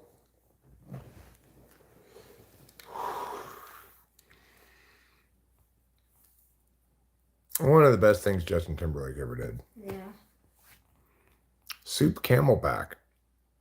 Okay, listen, Ruben R. What you're not getting is that a camelback is probably just as dorky, but if not, maybe a little more or a little less dorky than a fanny pack. So none of us are willing to sacrifice so much cool to have soup, to carry soup around, you know? We didn't want the soup in the first, we don't even like soup. It's minestrone soup too. Nobody likes minestrone. If they have minestrone soup at the store, at the restaurant, will you ever order it? Minestrone soup? No. Why? Because it's not good soup. Sorry, Italy, you make other good food, but your minestrone soup is can minna blow me. Italian wedding soup is better. Italian No. wedding soup? Yeah, if you're going for Italian soups. Is it like minestrone soup? No. Show media says 90% of people fuck up their minestrone soup. I just think it's not that good. I just think it's not that good. Like, honestly, can't you see, like, in the 1940s, I don't know, when did people start going to the United States? You mean the age of minestrone? That was like, between can't you see, like, 1870. That's before 1940. You mean Italians? Yeah, like, Italian, just, like, packed in an apartment and don't have much money but have a lot of family and like let's see what we can put in the soup and they put in Right, no, I get it. It's you like know. it's like poverty soup or whatever. But Well, the I'm not question trying to say that. this is what I'm saying. No matter what you want to say about minestrone, I don't think there's a single person in the world who would say that's my favorite kind of soup. Right? I don't think so. There might be one or two, but I'm not sure. It's not my favorite. Minestrone soup is good. 90% of people fuck it. No, he meant fuck it up. Ruben R. Your ellipses changes the meaning of the author's intent, and that means it's a foul in the debate tournament. You can't do that. You can't like ellipses out the knot. It's cheating. You'll get disqualified from the tournament if you do that. Oh. No, you can't. You'll get disqualified. And then show media will win the tournament and you'll lose. No. Sorry, you are the one who committed the foul, Ruben. So now you lose the tournament and show media wins. I DQ'd you. Yeah, I did. Oh. I disqualified you from the tournament. You can no longer argue about the subject of minestrone soup. Lobster bisque is good, but it's hard to find good ones here in New York that oversalt it, or the lobster is not fresh tasting and doesn't have the right creaminess. Oh, you're in New York. What I would say is that's kind of like French onion soup. Most people cannot do a good enough job with it for me to want to eat it because it's going to be too salty. I could be a bit of a picky person too. I'm picky enough to know not to eat minestrone soup. It's really the truth of it is because my mom used to make it a lot when I was a kid, and I just like I never liked it very much. She also made potato leek soup, which I did like at the beginning of potato leek soup, but she'd serve it like night after night after night. And French onion soup is amazing if you find the right one. Mm-hmm. But it's also, what's another thing that's hard to get a good one of? A Reuben sandwich, because most people make it too salty.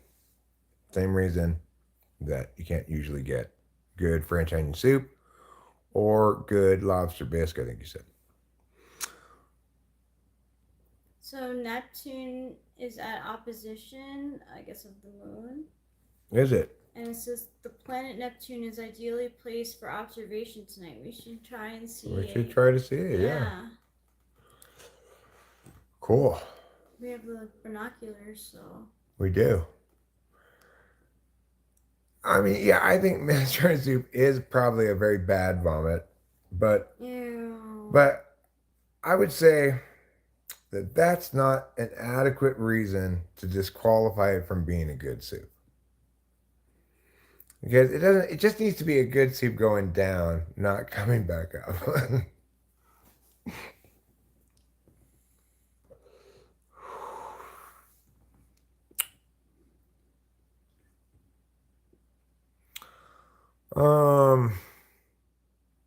Personally, I like corn chowder a lot.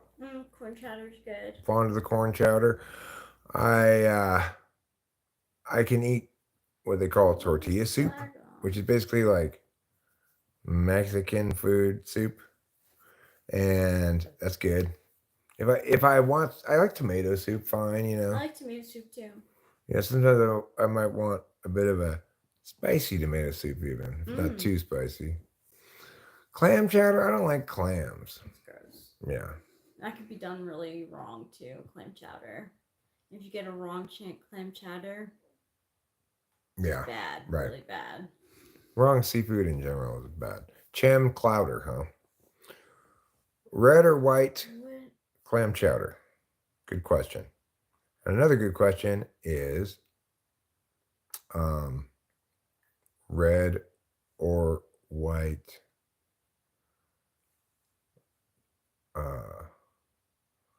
What is that? The drink. There's one. Isn't there a drink that also comes in red or white? Is it Manhattan? Oh yeah, there's Manhattan clam chowder.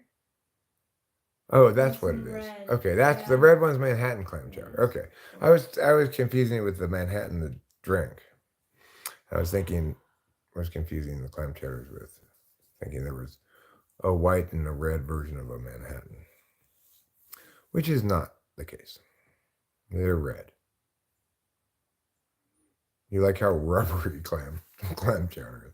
Nobody ever points to the rubberiness as their favorite thing of the clam chowder. I'm glad that you're giving Yeah. giving that its turn in the sun. You know. Me too.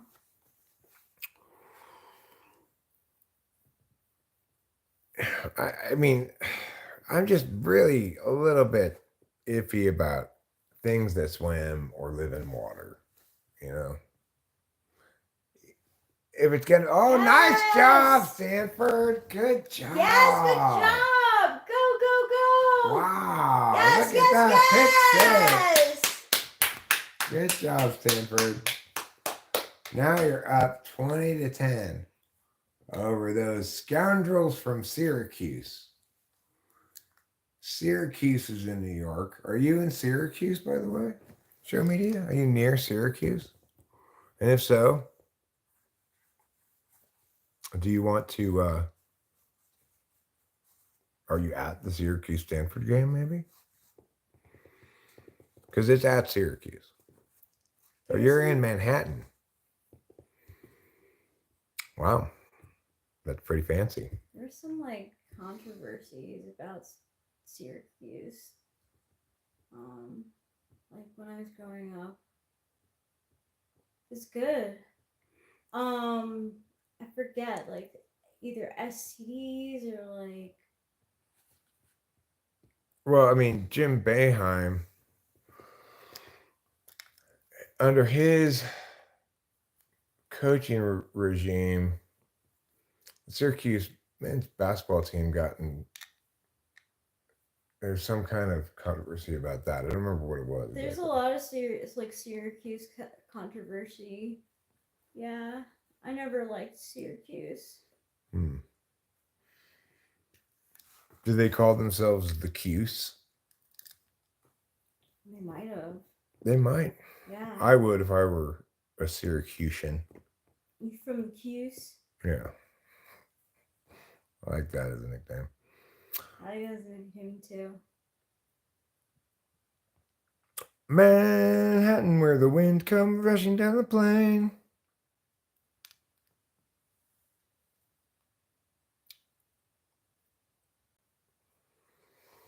So, Rachel and my fantasy football teams are doing fine.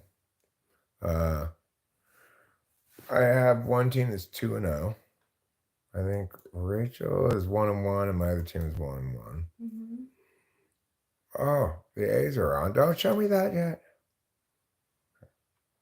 Let me turn on the A's game. It's the A's versus the Yankees. I don't know. Rachel might feel a little conflicted about this one. But I'm rooting for the A's, of course. I find when the Dodgers play the A's, I couldn't help but root for the Athletics. I mean, Yeah. they're like, how can I not? they're my team now. But you may feel differently. When we went to the game against the Yankees, I had such cognitive dissonance. Like I was like, what? That's right. We went to see the Yankees. Yeah. They got whooped. Show me to get in line. She needs to help me stalk Johnny before she's gonna help you stalk Johnny. And she gives me opportunities, and I just don't necessarily make the best of them. My FE is not that great. Sometimes I fuck up, put my foot in my mouth a bit. I don't know if he's in Hoboken or something. He's like, or in Brooklyn somewhere. Like, he's in an area where he can see the east side of Manhattan, and it's the northeast side. Um, Can you see the East River? would it be the East River? Yes. Yes, you can. I know that there is the East River because of various television shows, including Law and Order. Well, I just gotta go stand every place you can see the East River from, at every elevation too, every level of building. And then you'll find him soon enough. You just got to go to every spot in New York where if you stood there, you could see the East River.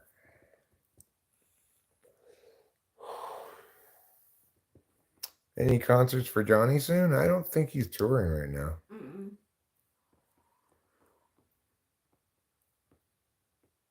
I would love to see the A's sweep the Yankees because, it would be a fitting into the season to include some big wins here at the tail end of it. I agree. It'd be nice. I mean, where are they compared to?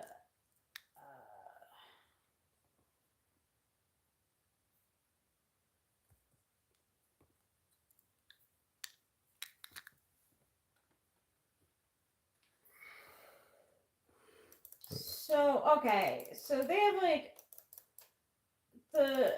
they can stand to lose a game. The Orioles are 3.5 games back.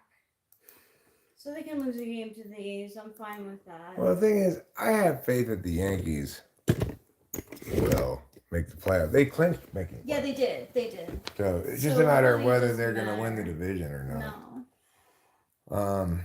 That's true. So,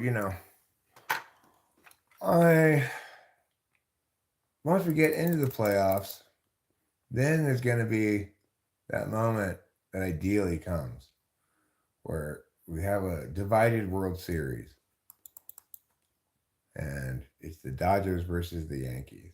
I'll be rooting for the Dodgers. I'm sure Rachel will be rooting for the Yankees. That'd be a great World Series. That would be a great World Series. We'd have both close watching. Yeah, that would be fun. Mm-hmm.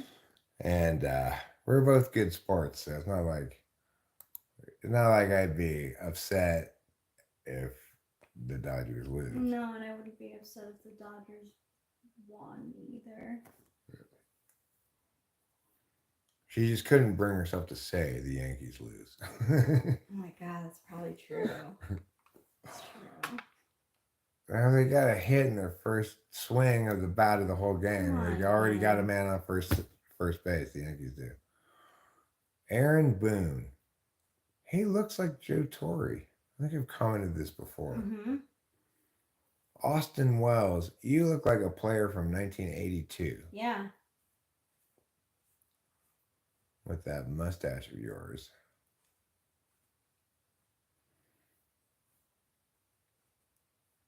I wonder how long having mustaches was okay for them. For baseball players? For the Yankees, they have like rules. They have dress code that's different than other teams, you mean? Yeah. So, like, you're not allowed to have a beard if you're a Yankee player? No. Yeah. Well, screw you, New York Yankees. I don't even want to play for you, though. And that's fair. But you could have a mustache. I wonder if you're good enough, like if Aaron Judge had said, "Well, I'm not going to play for you if I can't have a beard," if they would have made an exception for Mm, him. Maybe not. I really don't think so, because like a bunch of players from other teams, like you see their transformation from like what they used to look like on another team to when they play on the Yankees. Well, I mean, Aaron Judge though is the only player you could conceivably say is better than Shohei Ohtani. He is, yeah. He's probably the best player in the league, really. Aaron Judge is, I think. Shohei Oh, Ohtani, about 50-50 is impressive, but nice, no. Shohei Ohtani's impressive. yeah. But when he's not also pitching, I think Aaron Judge is a better offensive force. He's got more home runs, more RBIs. Is P Diddy the new spokesperson for Johnson's baby oil? Apparently, like that's concerning. That the thing that is released to the media of regarding evidence they have are a bunch of bottles of baby oil. Like that's not very strong evidence of anything, No, except it's not. maybe you got a lot of dry babies. Also, baby oil is nothing. It's not incriminating. Like, Shohei Ohtani had 10 RBIs last night? Who said that? I didn't say that. Are you saying that? that's true. If he had 10 RBI last night, he probably, I mean, that would That's be in one quite a game? few RBI. It would be like 2 grand slams plus another 2 run home run.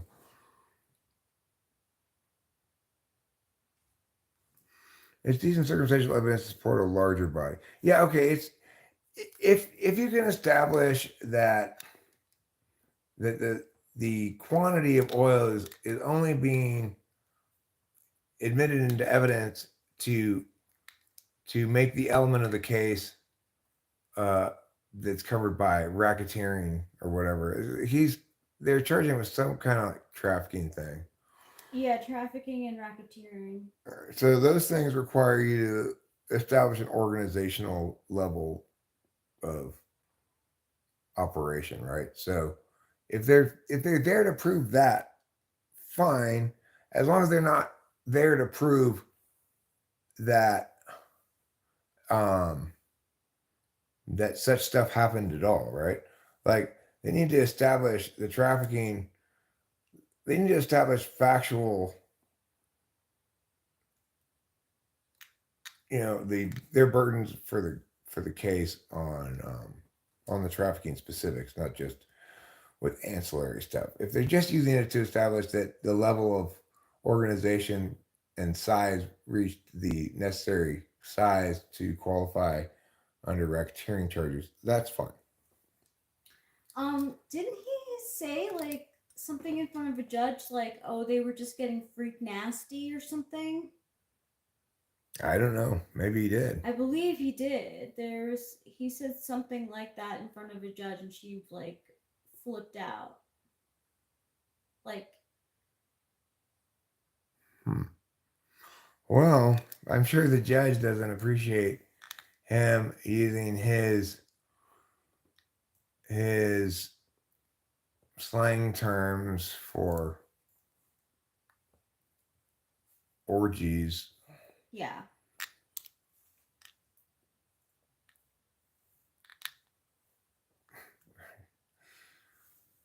So, I mean, the thing is, the key elements of the case that they need to, wow. Wow, Otani. Ohtani made history on Thursday with the greatest hitting performance of his career. The Dodger slugger went 6 for 6 with 3 home runs, 2 stolen bases, and 10 RBI in a 20-4 win over the Marlins. Wow. He's impressive. Wow, wow, wow. I should cut your condemned online this video of him laughing about Diddy's parties resurface. Why would he laugh about that? Well, you know, he may have perceived it as fully consensual hedonism. I don't know. It depends how much. It depends who saw what, where, when, and how. You know, Mm. and who was involved in what, where, when, how. Check out the link. Checking out the link.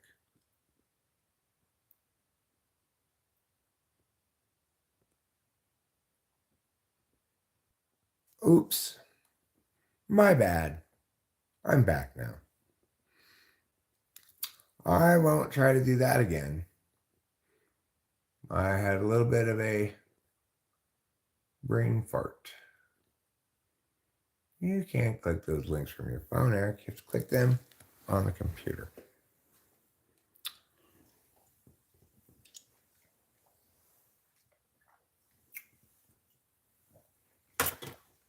Thanks. It's good to be back. Former Atlanta Mayor Keisha Lance Bottoms. Keisha Lance Bottoms? Oh. Argued Friday that the reason Harris has done so few interviews, is because she's very busy. Well, I mean, it's a fair critique of a candidate. Like, you know, you should answer questions. You should be available to answer all the questions people want to ask you because you're running for president. But I mean, I don't think Trump is good at answering the questions he's asked either. I don't think he wants to answer questions that are hard at all. But she should be like I think about Bill Clinton, and I remember him like being very active with answering questions when he was running, and it was like people really liked it, you know. But I don't know, maybe she knows better. Maybe she knows that she's gonna fuck up, and I don't know. Like people should be able to ask questions, and they should be able to get answers from her. It's really, I don't know. I think it's as simple as her campaign managers have told her, you don't have to win this race. You just have to not lose it. Because Trump's too divisive, and for plenty of people, as long as they don't know much about you or get to see you much or get to have feelings about you, then they'll pick you over Trump.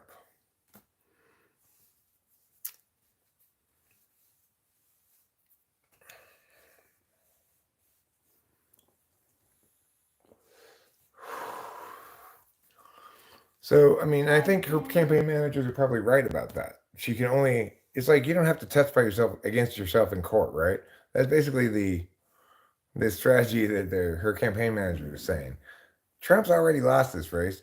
Don't seize defeat from the jaws of victory.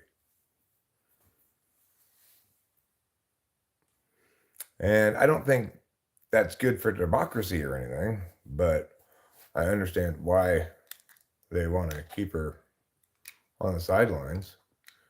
I don't like her at all. You know, I've only just seen a couple of her commercials, and I can't stand her. I absolutely despise her. And the things I've heard about her purported policy positions are, she just sounds like, it's just like, my despising her knew how terrible she was before I learned all the specifics of why she's so terrible. I don't know. I just could You just have tell. good intuition with that, though. You do. You can tell who sucks. Especially this subject, you know. But like most people who are famous, you can tell who like sucks. Yeah. It seems like that. Some of them I can't. Sometimes I find out that somebody sucked. I'm like, that person? I'm shocked. But that's like really rare. Like when was the last time that happened?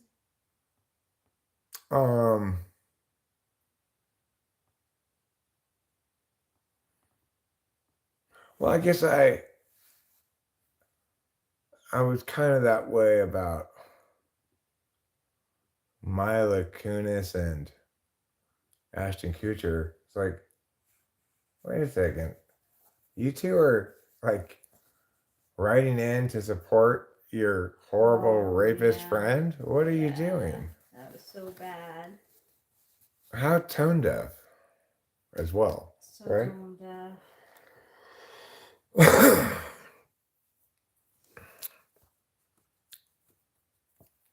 All that Trump has going for him is he seems like the down to earth, unhiding real guy. Right. Well, you know, he has a long history of earning one thing. He's not going to misrepresent his positions on things. He has clear positions and he's going to tell you what they are. Come on, Shayla Anglers. No matter how wrong they might be, he's going to be committed to them. Yeah. My La Couture, me, La Couture.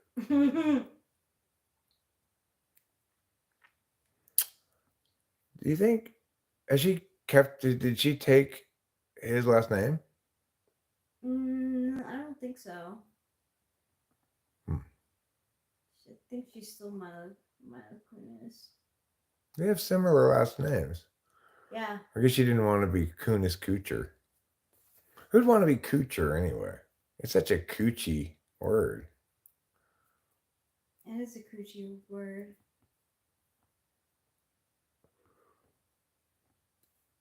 You're just rotating words around?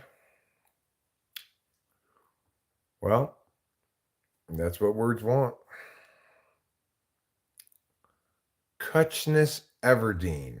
Cutchness Everdeen is a good name for somebody. I'm Cutchness Everdeen. Hutchness Everdeen.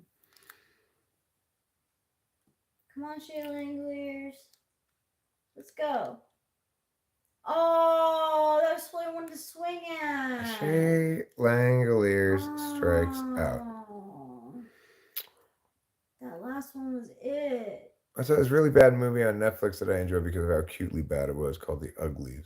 Never heard of it. I've never heard of it.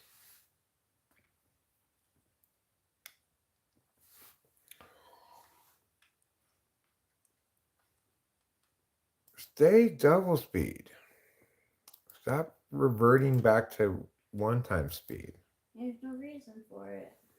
It's just being sassy with me, the YouTube TV. So we're in the bottom of the second inning, one out. Still 0-0. That's good. Yeah.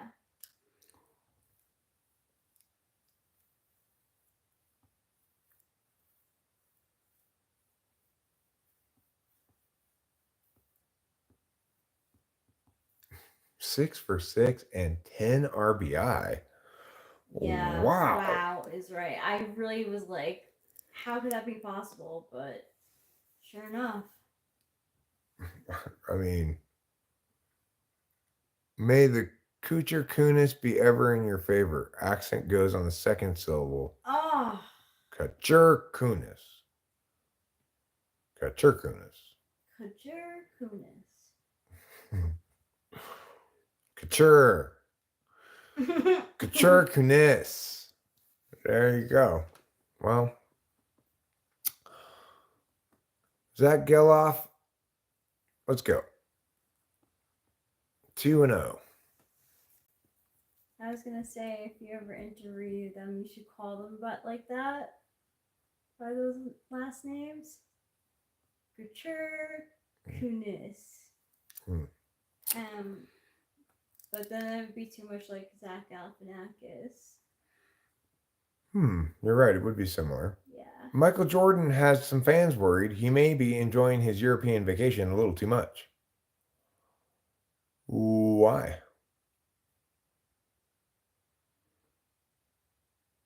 Oh, he was out.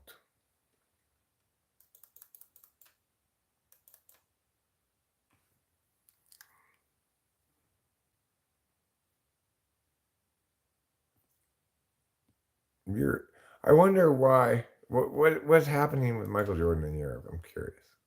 Me too. Let me go in the news. I'm going to go to Google News. If I don't see it right up there, obvious, then I'll search for it. Michael Jordan.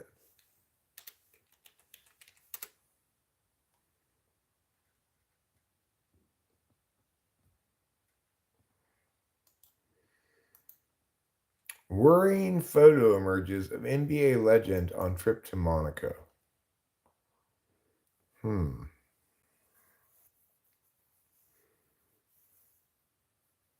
Yellow eyes raise concerns. Well, he might have jaundice, you know. My dad got jaundice and when he and my mom were vacationing in Portugal.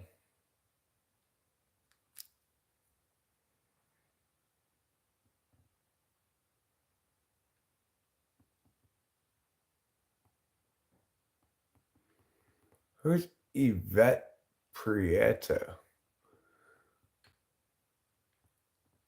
How long have they been married? Oh, his eyes just look kind of the same as always. What Evs McGevs? He's fine. What I really want to see about in the news, though, is Shohei Ohtani.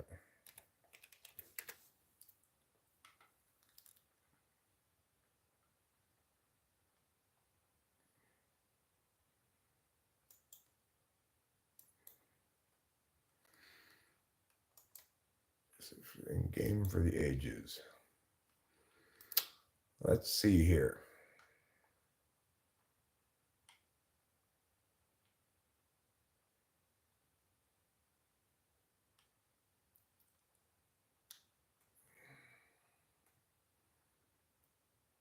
Follow that up by the 51-51. Oh, this isn't for that. Oh, this is about that here. Is it? Yeah. Oh, I see. He hit his 49th, 50th, and 51st home runs and stole 50th and 51st bases all in a single game against the Miami Marlins on Thursday. First in history with a 6-for-6 game with 3 homers, 2 doubles, 2 steals, 4 runs scored, and 10 RBI in a 20-4 Dodgers win. They clinched Ohtani's first trip to the MLB playoffs.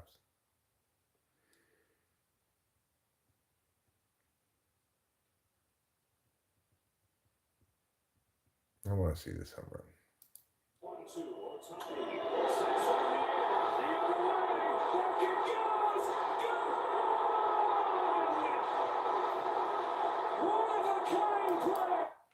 Well, wasn't particularly notable home run. Looks just like cleared the outfield wall. Accept and continue. So he did this in the game that he got to 50-52. That makes it extra impressive because it's not like he did it in a burst after he finally reached this milestone that was like a monkey on his back or something, you know? Ohtani's legend continued to grow as he wrote the next chapter of one of the best individual offensive seasons in Major League history. Except his batting average with runners in scoring position is not good.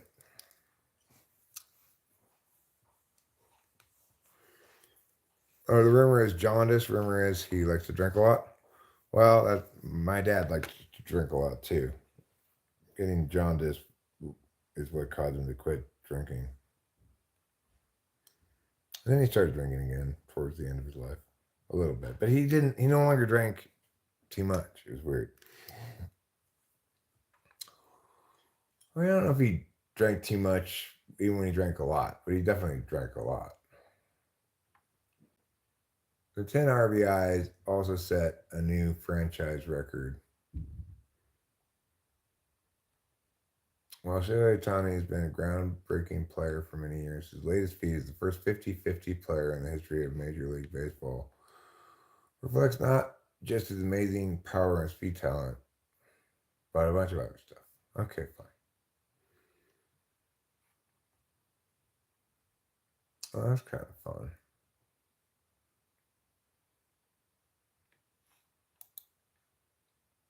This is a neat, yeah.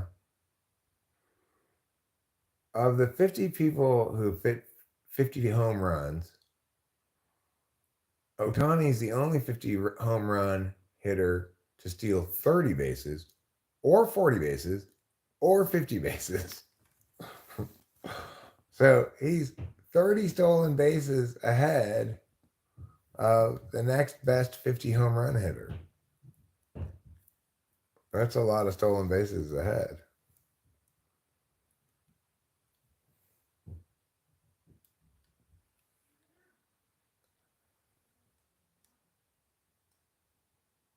That's impressive. Just weeks ago, Ohtani had become the 6th member of the 40-40 club. Ugh. Easier club to get into than 50-50 because there's probably been a lot of people who've hit 40 home runs. There's only been 50 people-ish that have hit 50 home runs.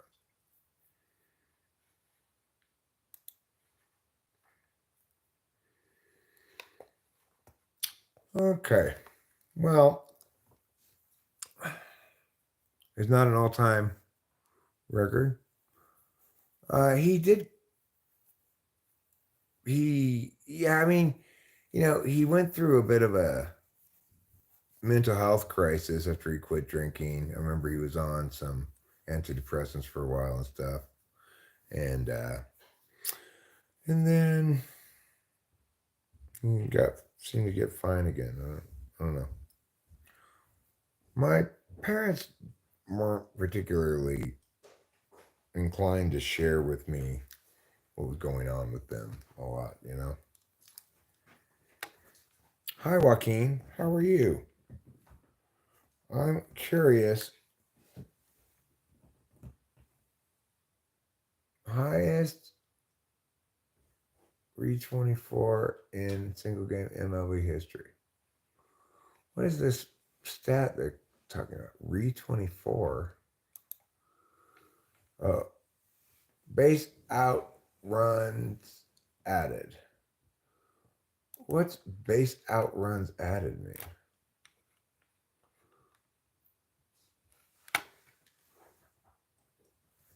Do I just have CCs?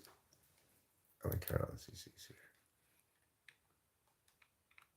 I'm going to go back to the beginning. See if they explain what it is. The first man, 50-50, 6 for 6, 10 RBI, 3 home run, 17 total bases, and 2 something. Stolen bases? I think this might sum it up correctly. He doesn't quite have a total base record, which was 9.73. This is the RE24 thing. Or he does have the highest RE24, which is base out runs added. Of 9.73.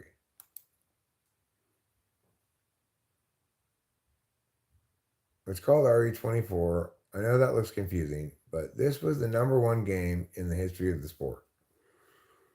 Passing by these other people.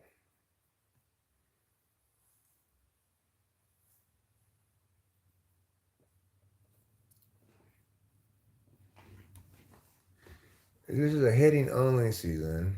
That's a designation we haven't had to use very often, and it's a question that popped up even in his first year in LA. So we asked, is Ohtani a Hall of Fame player already? Let's do a little digging. Just remember, when he came to the U.S., he looked like he would be a number 1 starter. 500 slugging would have been considered a success. First, you might have to be reminded, okay, first 3 seasons, last 4 seasons. In other words, his first 3 seasons were worse than his last 4 seasons. So he's getting better. And those are in batting categories. In pitching, that's different. But he's not pitching this year. So, and I don't know if he's really going to be as good as he was pitching before. Sometimes pitchers have trouble coming back from those kind of injuries, and sometimes they don't. Barcelona. You were depressed yesterday the whole day because Barcelona lost? I see. The soccer team, I'm imagining you're talking about. That's a nice way to enter the room. CJ says stuff like that too. So,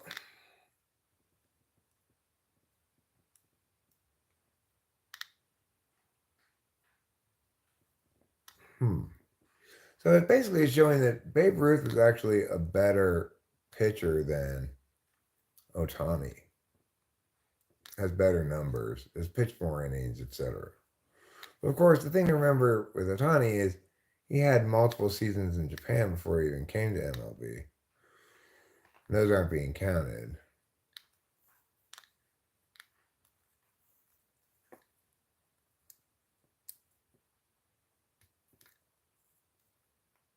You have to have played for 10 years to be in the Hall of Fame, I guess. So he's played for 7 now.